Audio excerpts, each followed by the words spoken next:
Жамандаман ешкімді, ешқашанда, иттігім мейлі жерден еске алсам да, аузыма тастар салып алсам бекен, достармен, бауырлармен бас қосар да, бұл тілді кесеміз бе, не қылайық, біреуге отырғанын тағы байып, ұмытам өз мінімді, көрінгенде басқаның кемшілігі бадырайып.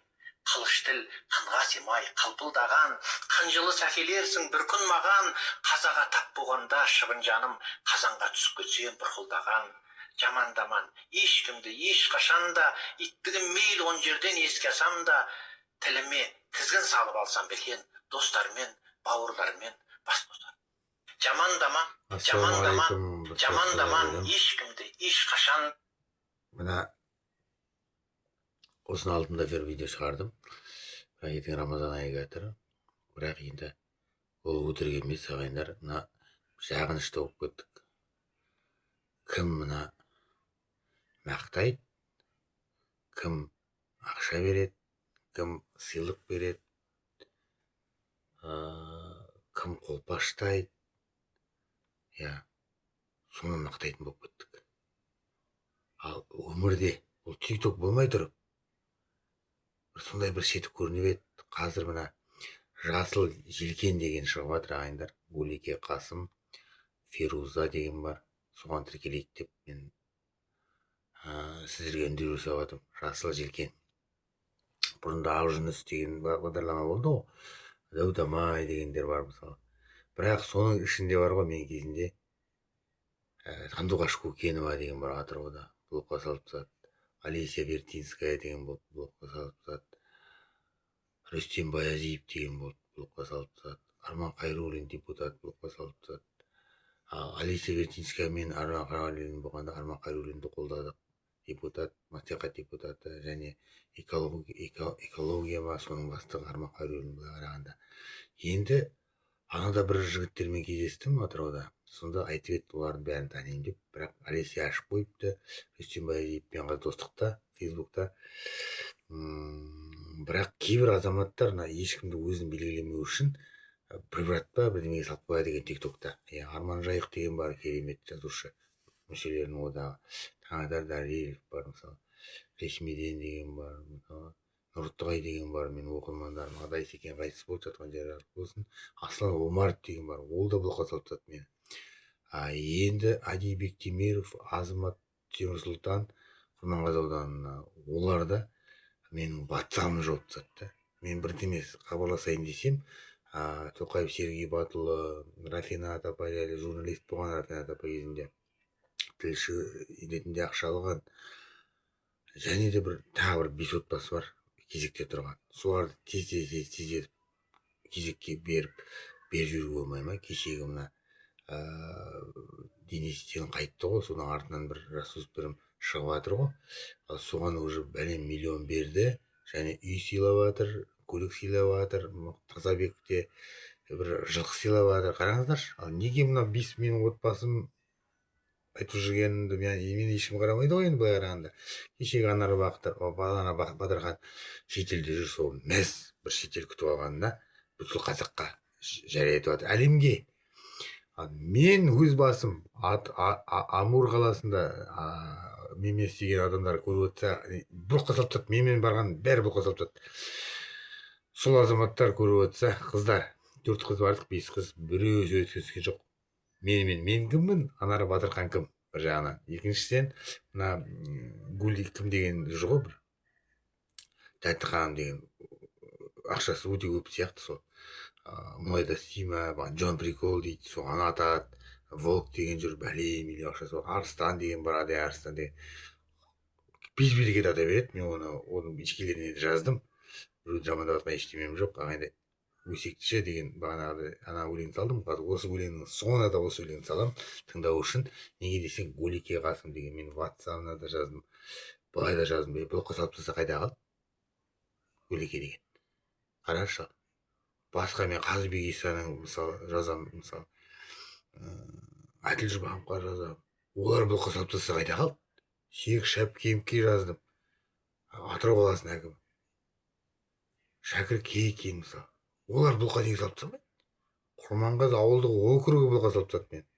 Өнем айтам, Құрманғазы ауылдық округі, Құрманғазы аудандық әкімшілік мені блокқа салып тастады бірдемелер жаза бергеннен кейін.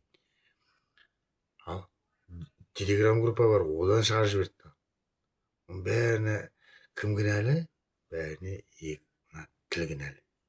Ал тіл кеспек жоқ. Өсек бір жиналыстарға бар дейді. Барған жоқпын, рас барған жоқпын. Бірақ бармасам да мен өзімдікін жеткізіп жатырмын ғой. Газ елуде де айттым, мына неде де айттым, суымды айттым, көлімді айттым, өзенімді айттым, Волганы айттым, Жайықты айттым. Ал бірақ мен ондай жағдайым жоқ та. Олармен Аслан Омаров сияқты барып балықты жамандап, балық сатушыларды жамандап өйтіп жатқан ештемем жоқ ағайындар. Халықпен бірдей болу керекпіз. Алексей Бертинский да сол халық кейде халықты ойлайды, бір жағынан халықты жамандайды. Астына комментарий жазып кетіңіздер, міндетті түрде. Дүйсенбай Әжібаев ашты мені, біршама шаруа қозғап жатыр. Енді айтайын дегенім, қазақ бала жамандама деп жатыр ғой, мен өзім де жамандап жатқан шығармын. Бірақ қазақтар жұмыс жасамайды, қазақтар шет деген адамды комментарий жазыңдар. Мен оларды біліп жүрейін. Мен уже мына өзімнің ауылымнан білдім. Кім айтып жатыр, кім айтпай жатыр. Қазақ әлемдегі ең қозғылт. Орыссыз ба, украинасыз ба, шетелдіксіз ба, еврейсіз ба, шығыңыз жекеге. 8-700-463-07-31. Мен қазақ үшін, қазақ қыздар үшін күресем және тұрам. Егер де ол қазақ қызы шетелді қолдап жатса, ол қазақ қызы өзбекті қолдап жатса, мына Гүлнұр деген бар Ақсайда, кәдімгідей қатты бағанағыдай өте қатты семіріп кетіп жатыр да, көре алмай жатырмын. Иә, сені Гүлнұр, Ақсайдағы Гүлнұр шетелде жүр, бір-біріне подарок сыйлық бергендеріне мәз. Қастарында бар адамдары, олар уже түсінер, таратып жіберіңдер. Оларды белгілеймін қазір. Бірақ оларды белгілегенде олар да өкпеледі. Мені белгілемеш деп. Гүлнұр, Сәуле, қасындағы жігіттер, Қайрат деген бар, ақшасы көп бір. Қайрат деген, оны да белгілеймін қазір. Ондай болмаңдар ағайындар, тикток өмірлік емес.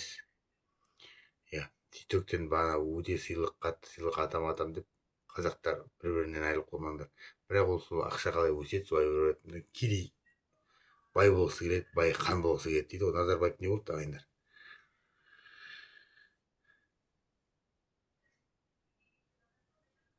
Жамандаман ешкімді ешқашанда, иттігім мейлі жерден еске асам да, аузыма тастар салып алсам бекен, достармен, бауырлармен бас қосар да, бұл тілді кесеміз бе, не қылайық, біреуге отырғаным тағы байып, ұмытам өз мінімді, көрінгенде басқаның кемшілігі бадырайып.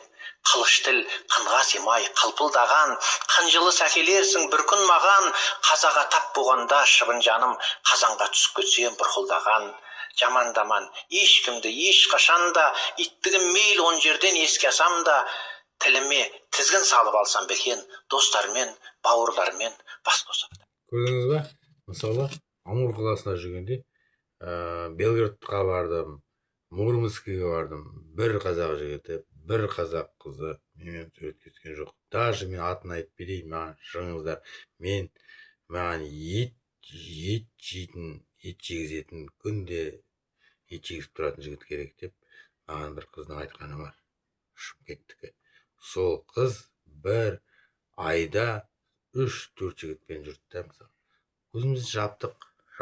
Егер де сіз айтсаңыз, көз жұмбаймын деп жүрген бір азамат бар, мына жерде бәлейін лагерьде көріп келген, отырып бағанағыдай сотталған ғой енді, оның алдында сол айтып қояды, ата заң бағанағыдай өмір дейді, менмін деп, кеше бала женспін деп айтып отыр еді дейді.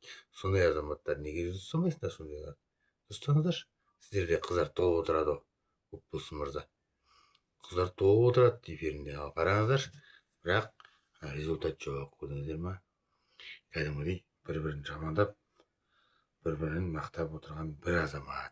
Ақшасы бар ма? Мақтайды. Ақшамыз жоқ, біздің ақшамыз жоқ, эфиріміз көтерілмей тұр ағайындар. Бірақ сол одинокий волк деген бар, ерағой деген бар, ауыздары боқ алай дейді. Оларды көтерсең, оларда адам көп. Ауыздары боқ, тілдері лас. Хайрош деген бар. Бәрін жыл отырып келгендер ал. Риза болады, сол отырғаннан мәз. Бізде жаман нәрсе істеген болар. Алладан кешірім сұрадық. Және де Алла кешірімді деп ойлаймыз. Алла кешірімді деп мен де оларды кешірермін.